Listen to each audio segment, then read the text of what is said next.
Isiqoko uMakarapa amathacontsela entshebeni yilephu. Seqandula namhlanje ngithi ake sixoxe nayo indaba ngithi ngoba umuntu uyikhathalele ngisathi ufuna ukuphumula kancane nje. Kade sehamba esixoxela indaba. Okay, before ngiqale indaba, ngicela ukukhumula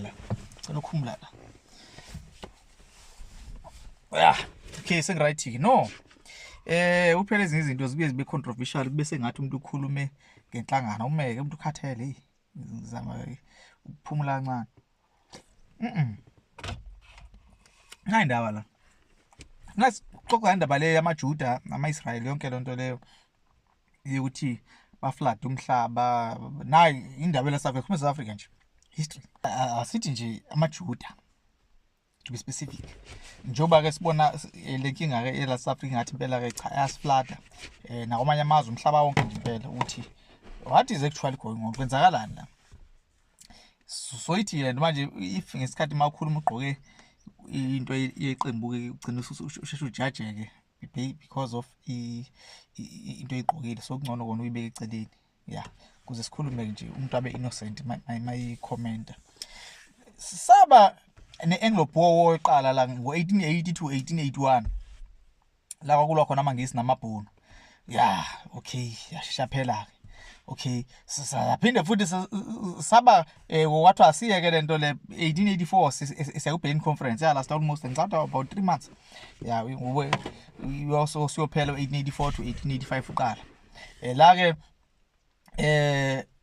kwaba khona ke leyo nto ibizwa ukuthi scramble of Africa amazwe ase Europe acazelana eAfrica impela kulokuthiwa ukuze ubanga lokubelwa la yabo bebanga into engekho so iNetherlands sithi Holland Holland was represented there ama-Dutch I represented lapho ke but kwasho ukuthi ama-Dutch afuna ucolonizer umuntu afuna nje ukuyithola free trade afuna nje ukuthi nje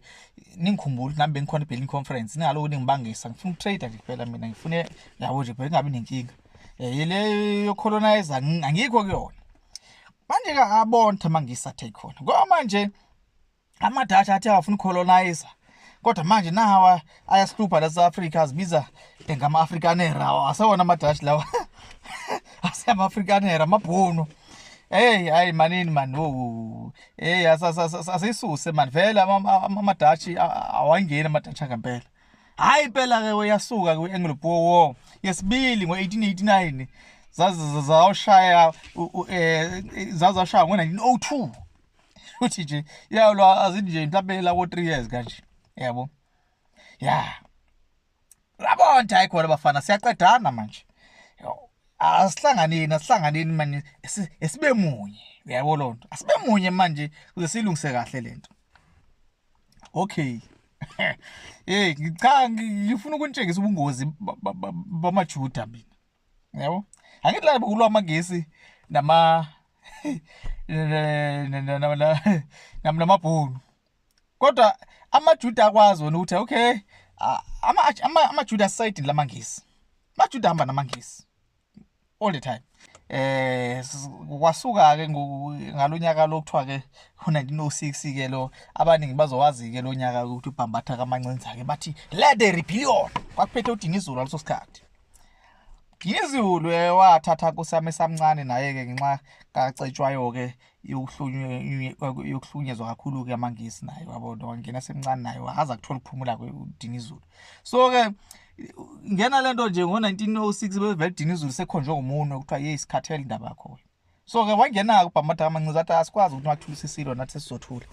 hayi asuka impela ke wathi bhambatha kamancinza le rebellion 1906 hey bafethu ningangixeki ngerepost khathalekile man phumule la hey anje ke kwabonakala ukuthi indaba yempilo lena ayikhona siyaphela man so asethi no thina siyamaJuda so penetrate na indle emnyama ayibona into amaJuda athi ayikhona lento lena ithanda ukuba inkinga asithathe la bantu abamnyama laba manje esibalwisa impi ye-education impisi bafaka ipolitikini manje ukuze balwele umhlaba wabo uyayibona indaba balwele umhlaba wabo manje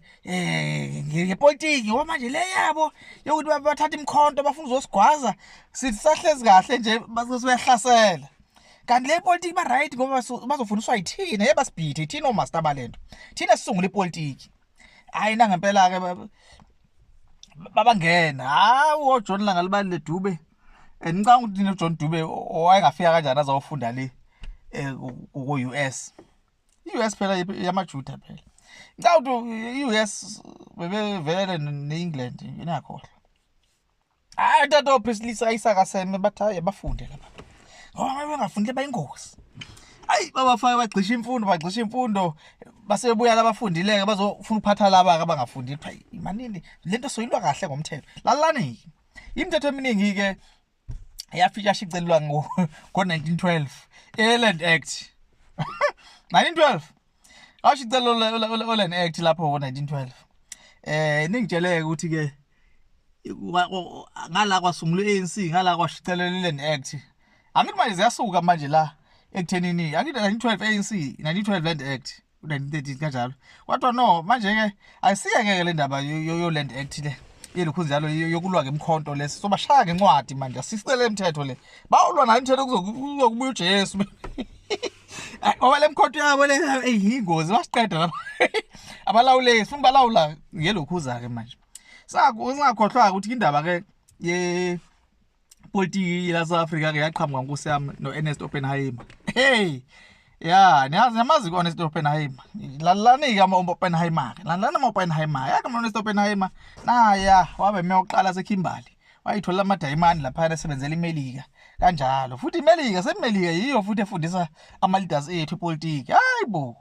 hayi asitholeni ke nina siqhubeke zalwa lezi zinto hayi futhi le ANC le yaloku ilidwe yifundiswa le ANC hayi ifundiswa kufanele bayodlula before kuze bakwazi uleader kahle ANC hey bayilida man hayi zaya impela hayi ni freedom charter hey man freedom charter 1955 yabhalwa bala freedom charter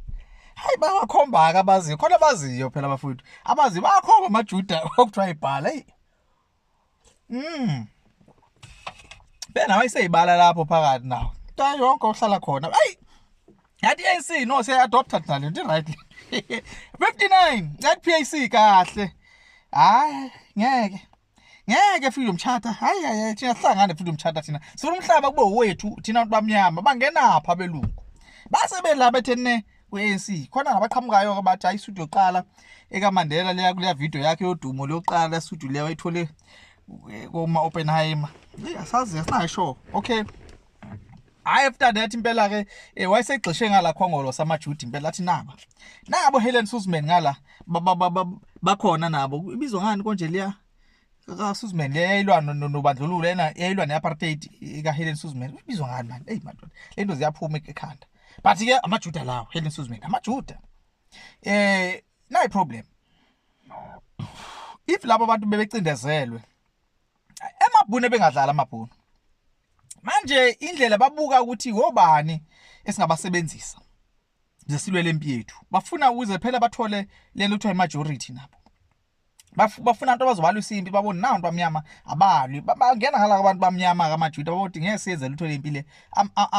amabhunu maningi nathi samajuda so asingene la ke ANC infiltrate ANC you understand lonto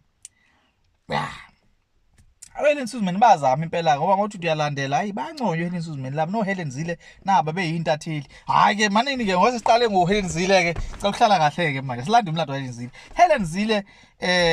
abazali bakhe bazalwe eGermany amajuda right njengamanje uHelen Zille ngagcina ehead ye George Soros Foundation la South Africa so Helen Zille ke abazali bakhe babaleka eGermany ngenxa ukuthi Hitler wayebulala amajuda bela iHolocaust beza la South Africa bafika ke bajoina ilokhuza man man ibizwa ngani lento man kodwa ke yebo lo qembu lelo lengihambisani namabhunu lelo ke sengikhohliwe man why ya so ileli ka Suzman Helen Suzman yeah so Helen Zille ke naye ke abazali bakhe bekulelo qembu naye waba intatheli ke Helen Zille futhi lo ke okuyena owakhipha iarticle le yaqhada uPhelo Mothwa nabantu bawushisa umuzi wakhe eqamba amanga Helen Zille ijuda Okay, amaJuda futhi lento le ngizoyithi hey sihambe kakhulu isinkulu kakhulu. Lento le ngizoyithi kancane. Amadots sizohlalisa amadots nani? Ubani wabulala uFervoet?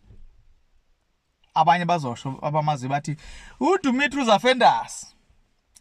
uDimitrius Offenders ke Nkosi yami ke lawo bantu labo ke yela ngale emaJudeni phela. iJuda lelo. iJuda ama-Ashkenazi Jews. Dimitrius Offenders bebelwa impi yabo, basifaka thina sengathi yethu, basenza ngathi yethu lempi benempi yabo. If ke ungakhumbula kahle ke amabhunu mayekuthi obhotha iPitch zamo mangathi ukulandela, uzothola ukuthi noma ke inkulumo yabo kube ngathi ke i-hate speech, ngathi impela banenzondo kubantu abamnyama, but if uzoyilandela ngendlela nje iqondile uyothola ukuthi bebezondela ukuthi thina setshenziswa amaJuda. Babona amaJuda bebewa bambe kanje ngenxa ukuthi amaJuda awasebenzeli lelizwe, awasebenzeli ukuthuthukisa lelizwe, asebenzela ukuthatha umnotho osephesheya. So amabhunu ebesebenzela ukwakha lelizwe, sebenzela ukuthi lelizwe libe lihle, kuphilwe kahle. So ungathola ukuthi asicindezelweni kwethu ugcine sisegregated, athinteka kanjalo lamaJuda. Kodwa angikho lapha, siyeke leyo khona abazi imlando emkhulu kakhulu nalo ngwaziyo, nale ngususa ekhanda lami. But ke amaJuda adlala elikhulu iqhaza ekuthenini asicindezele. So lokho angena impela nje Jeff Bezos baba obangani boMandela, imeli kaMandela, yonke lonto manje ngeke sinde kakhulu. Asivalela ngeke siyasabeka manje.